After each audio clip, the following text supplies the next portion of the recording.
Hi everyone. Today I want to show you an interesting use case of using Cosmic Frog to solve a fleet sizing problem based in the US. First, let's have a look at the network. In this network, we have 3 manufacturers in the US. They serve 18 DCs. And the DCs serve their local customers in different states in the United States of America. This model is based in a 24-month period. Notice that the throughput of the 3 manufacturing sites are not the same, and this imbalance will cause the need for balancing the fleet size of the network. Let's have a look at the current number of trucks and different type of trucks we have in the fleet and we want to consider in the model. Currently, there are 2 types of trucks we're using. That's the 14-feet truck and 24-feet truck. From this table, you can see we have 20 14-feet trucks at each of the supplier and 15 24-feet trucks. There is additional large truck, 53-feet truck, we are considering in scenario 2 whether to bring into the network. We'll talk more about that later. If the demand exceeds the capacity of the in-house fleet, we have to use a 3PL mode of transport. And the 3PL is more expensive relatively, and it's based on per pallet based on distance. The way we limit the capacity of the different trucks in this model is by using number of shipments. So we assume the maximum capacity of a truck is 1 shipment per day. So there's 30 shipments per month. Therefore, we can see with 20 trucks, we can do 600 shipments per month based on maximum 30 shipments per month. Also notice based on the pallet capacity of different trucks and the cost per mile, it works out to be more economical to use the larger trucks if we have enough volume to fill the truck. In this model, we can set up the products by fast or slow movers. That's useful in later scenarios where we start to play tunes on the service requirement. We also measure the demand in number of pallets. Now have a look at the business questions we can explore in this model. In the baseline, we want to answer the question of, given the current network and availability of the different type of trucks, how much 3PL service is needed and when do we need them and how much we're paying for the 3PL services. Then we want to go to scenario 1 to look at the optimum network. And we split scenario 1 into 2 sub-scenarios. The first one is asking, in a blue sky scenario where we don't have any limitations of how many trucks we have, then how many of each type are optimal. And scenario 1b will be saying if we are limited by the total number of trucks we do have, but we can balance the trucks across the network, how many trucks we should have at each supplier. Scenario 2 will be looking at a new type of trucks, this new large 53-feet truck, whether that's a good idea to add it to the network, if it will bring the cost down. And next scenario is looking at the balance between service and cost. If we assume the fast mover to have at least daily service, then how many each trucks we're going to need and the implication on total cost. Scenario 4 looks at a change of the network. If we close some of the local DCs and consolidate the volume to other DCs, what this will do to the optimum fleet size. Finally, we want to look at the seasonality of demand. If we assume a high demand month before Christmas, how much 3PL would that trigger? Now let's have a look at how this model is set up on Cosmic Frog. You can see this is the map view of the network we were looking at earlier. We can also go to the data view, hide the empty data, and have a look at these tables of the customers of different states, facilities of the 18 DCs, and 3 suppliers, 3 manufacturing sites. We can look at the 10 products of different fast movers, slow movers, and the 24-month periods. The most interesting thing to look at is this flow constraints table, which is the core of this fleet sizing problem. We basically add each of the origin to all of the DCs as aggregation and all of the products as aggregation. For each of the mode, we can limit the maximum number of shipments. And this is our way of telling the model the size of the fleet by different type of trucks. And by changing this constraint in different scenarios, you can see I've got here in the notes, current fleet size, and we're gonna have some other policies with different fleet size constraints for different scenarios. Then we can look at the scenario setup. Here we've got our scenario 1A, where we exclude the flow constraints. And this is basically telling the model there isn't any limit anymore, just optimize based on an infinite number of each type of trucks. Or we could say in scenario 2, for example, we're going to include the flow constraints of the 53 truck constraints, and that will limit the number of 53 feet trucks the model is allowed to use. Let's go back to the transportation policy table to have a look at how the costs are set up. In this table, we have the source, destination, and the mode of transport combination for all of the products. And we set up the fixed cost, and this fixed cost is calculated based on the distance of the source and destination pair. And we also set up the fixed cost rule to be applied as full. So this is the incentive for the model to fill a truck, utilize a truck to its maximum capacity.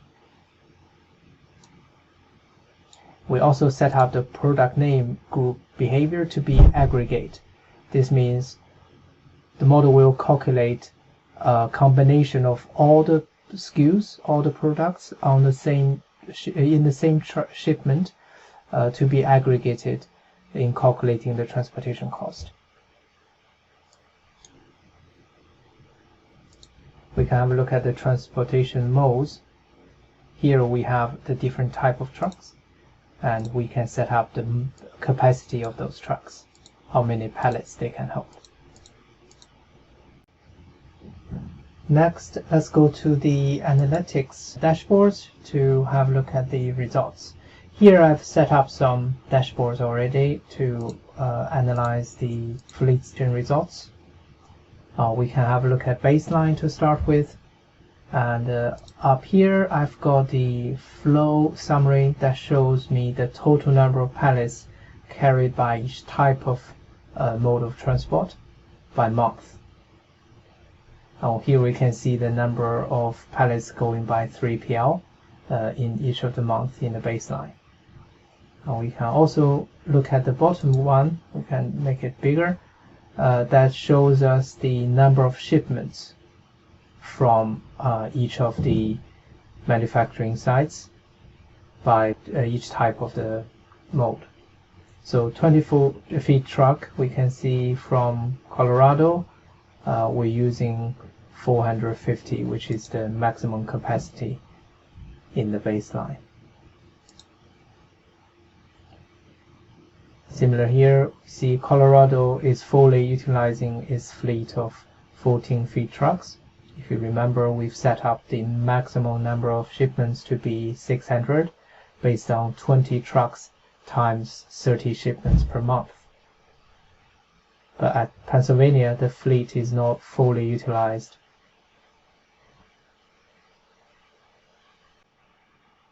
And we can use this transportation cost and quantity dashboard for more direct view of comparison. So if we look at the baseline only, for example, this shows us the total cost by different mode of transport and the number of pallets by the mode of transport.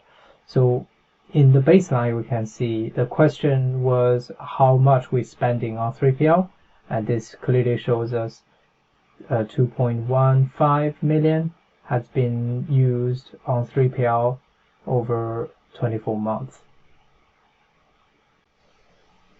We can use the scenario filter here to add in some other scenarios for comparison.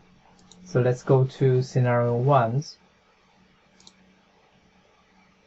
Here we can see some reduction in cost in scenario 1A. So in scenario 1A, we're telling the model there isn't any limitation of how many trucks you can use. So the model has opted for using a lot more 24-feet trucks, and that will reduce the number of 3PL to almost nothing. Same with the 14-feet truck. So most of the case, the model were able to consolidate the volume to fill 4 trucks for using the largest type is allowed. This will give us some savings, but may not be realistic, and we'll talk about it in a minute. But in scenario 1B is where we say you are limited by the total number of trucks across the network, but you can balance how many trucks to base at each of the manufacturing sites. This also gave us some good saving, but without violating the number of vehicle constraints. We can look at this slide to summarize the scenario better. So in the current availability, we've got 20 trucks at 20 14-feet trucks at each of the manufacturing sites, so 16 total, and 15 of the 24-feet trucks, 45 in total. In scenario 1A, where we don't constrain the number of trucks, the model has decided to not use a lot of the 14-feet trucks at all. It's only when those small demand areas that doesn't warrant a bigger truck, it will just keep one of the 14-feet truck. But most of the manufacturing site will be using the 24-feet truck, but the total number we can see is 72, way bigger than what we currently have, 45. So that may be a cost-saving scenario. We can see over here that's over 2 million saving, but it may not be realistic because of the number of trucks it would require. So scenario 1B may be more realistic. We're still limiting the total number to be 60 and 45, but the split between the sites are different now. So the model has found an optimum way of redistributing the available trucks across the network to still give us a good saving of 800,000.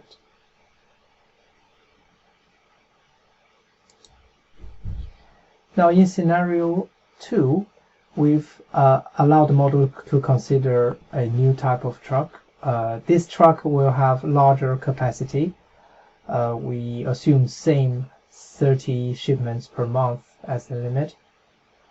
We can see when allow this truck in scenario 2, the model has fully utilized it. So we allowed maximum 1 for each of the sites. So all of 3 are being used. and that will change the balance of the 14 feet and 24 feet trucks. So we're still utilizing the 45 we have of 24 feet truck, but the 14 feet truck requirement has reduced because the model is able to consolidate more volume onto the larger trucks. We can see that from the cost saving as well. So the new orange color represents the larger truck we have introduced, and with the use of larger trucks and reduced use of smaller trucks, the total saving is quite significant. So that works out to be 3.1 million saving across 2 years. And if we assume each 53 truck cost 150,000, so in total 450,000, we are looking at a return on investment within just 4 months. So definitely a good deal in this network to buy the larger trucks.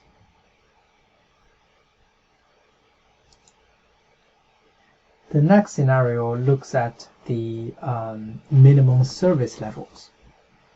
To set this up, we can have a look at the input table again. Let's go to the flow constraints.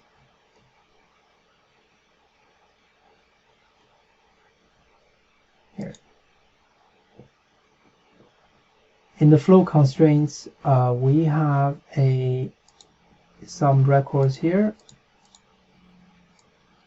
that says for the product of fast mover A, we require the minimum number of shipments to be 30 per month. So that means for each of our DCs, each of our customers in this case, we require daily shipment of the fast mover A. And this gives us much better service because this is a popular product, but it will limit the ability to consolidate the shipment into larger trucks. So what does that do to our total cost? We can go to the dashboard again. At this time, let's compare the baseline and scenario 2 and scenario 3. So we can see in the scenario 2, with the use of larger trucks, we do have a lot of saving, but that saving is largely trade-off against the better service in scenario 3. So when we force the model to give a daily shipment of that one product, is using a lot more smaller trucks because you are looking at more frequent but smaller shipment orders. So those small trucks are better value in this case. We're still making good use of the new 53 feet trucks in this scenario, but the overall cost has increased. So going back to this slide where we look at the balance of cost and service, we can see the total cost with the daily service of fast mover A is coming up to 30 million. So that is, compared with scenario 2, that's an increase of 2.8 million over 2 years. But that is the cost of the increased service. So the business now have a decision to make, trading off service with cost, if that is most desired strategy.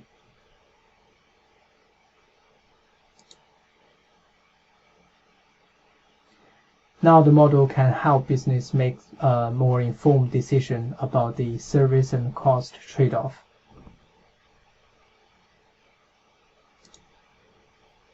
The next scenario looks at the change of the network. So assuming these DCs will be closed, these 3 DCs will be closed, and their demand will be carried by these 2 DCs nearby. So the effect of that is higher throughput via these lanes. And with higher throughput, the model should be able to find better consolidation plans of the shipments by using more bigger trucks, and that will save us transportation cost. And that is what we see in the output as well. So comparing scenario 3 with scenario 4, in scenario 4 we've considered the change of the network. We're seeing a reduction of 1.6 million over 2 years because the model is able to use bigger trucks. And you can see the cost spent on the 14-feet truck has reduced. And now scenario 4 gives us the best results of all the scenarios. And we can see in scenario 4 the number of shipments and trucks. Therefore, it recommends at each of the sites by vehicle types. The next scenario, we want to investigate the impact of seasonality. So we first take the scenario 4 output, the number of shipments, and we can convert that into a fixed fleet size for our seasonality investigation.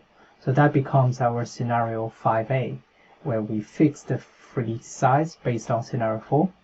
And then in scenario 5B, we apply a seasonal factor in the 2 months of November in the 2-year horizon to increase the demand by 50%.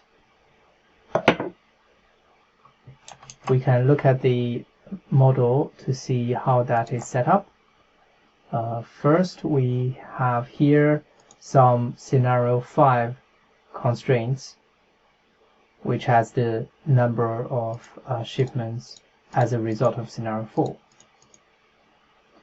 In the scenarios, we look at scenario 5, where we have all of the incremental scenario items we've set up from scenario 1. Also, we got this fixed scenario 5 fleet size scenarios.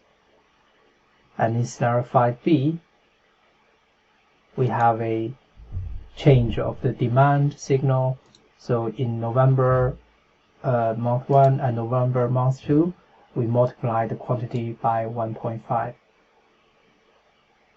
The result is as shown on this slide.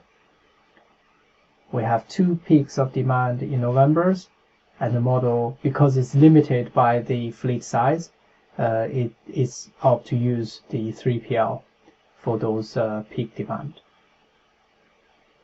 And overall, scenario 5B compared with 5A has 1.7 higher transportation cost. And that is the additional cost to accommodate the seasonality in November.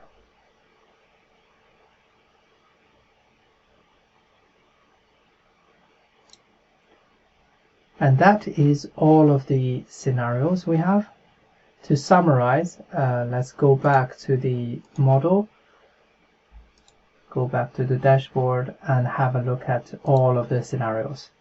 So we started with baseline of only 14 feet and 24 feet trucks available. We look at the network and see how much 3PL it was used.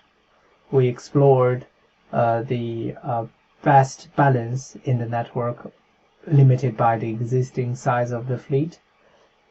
We looked at adding the larger trucks, which has really brought the cost down, but the cost is gone back up again when we consider better service, daily service for the fast movers. When we change the network, the cost come down a little as well, but eventually the cost has increased again when we consider the seasonality factor. Hopefully this model gives you a good flavor of how you can use Cosmic Frog to solve another supply chain problem in your network. Thank you very much.